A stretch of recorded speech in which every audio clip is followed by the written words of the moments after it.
അടുത്ത ദിവസം രാവിലെ പൗർണമിപുരത്തിൽ അവരുടെ പൂജാരി വന്നു. അപ്പോൾ യമന പറഞ്ഞു, നമസ്കാരം സ്വാമി, അകത്തേക്കിരിക്കാം. പൂജാരി, നമസ്കാരം. എന്താ സ്വാമി ഒരു മുന്നറിയിപ്പില്ലാതെ? അപ്പോൾ പൂജാരി പറഞ്ഞു, എനിക്ക് നിങ്ങളോട് പ്രധാനപ്പെട്ട ഒരു കാര്യം പറയാനുണ്ട്. ഈ കുടുംബത്തിൽ ഒരു അപകടം വരാൻ പോകുന്നു. അപ്പോൾ യമന പറഞ്ഞു, എന്താ സ്വാമി പറയുന്നത്? അതെ, ഈ കുടുംബത്തിൽ ഒരു ദുഷ്ടശക്തി പ്രവേശിച്ചിട്ടുണ്ട്. അതുകൊണ്ട് എല്ലാവരും ജാഗ്രതയായിരിക്കണം. ഞാൻ പറയുന്ന പൂജകളെല്ലാം നിങ്ങൾ ചെയ്യണം. പൂജാരി അവിടെ നിന്നും പോയി. അപ്പോൾ യമന പറഞ്ഞു, ഈശ്വര, എന്താ അടുത്ത പ്രശ്നം?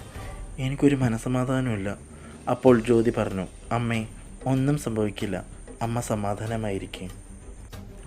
നയനയും സ്വർണയും ആ 2 അസിസ്റ്റൻറ്റിൻ്റെ രൂപത്തിൽ പൗർണമിപുരത്തെത്തി.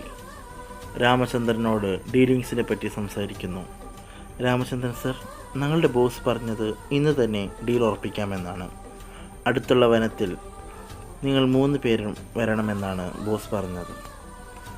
ആ 2 അസിസ്റ്റൻറ്റും അവിടെ നിന്നും പോയി. അപ്പോൾ രാമചന്ദ്രൻ്റെ അനിയനായ രവീന്ദ്രൻ ചോദിച്ചു, ചേട്ടാ, ആ രത്നം നമ്മൾ കൊടുക്കാൻ പോവുകയാണോ?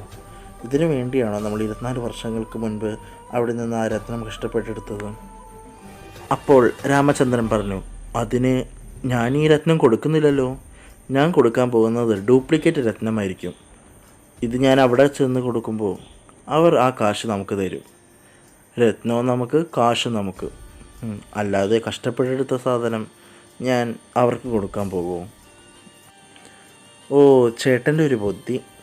ശരി, രാമചന്ദ്രൻ പറഞ്ഞു, നീയും അവനും രാത്രി വരണം എൻ്റെ കൂടെ ആ വനത്തിലോട്ട്.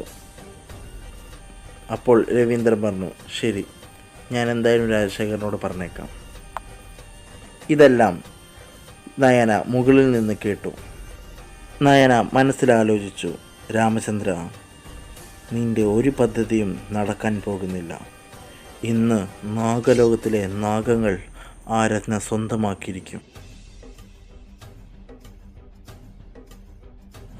ത്രസിപ്പിക്കുന്ന എപ്പിസോഡുകളിലേക്ക് വാസുകി കാണൂ നാളെ രാത്രി 9 മണിക്ക് SHD സ്റ്റുഡിയോസിൽ.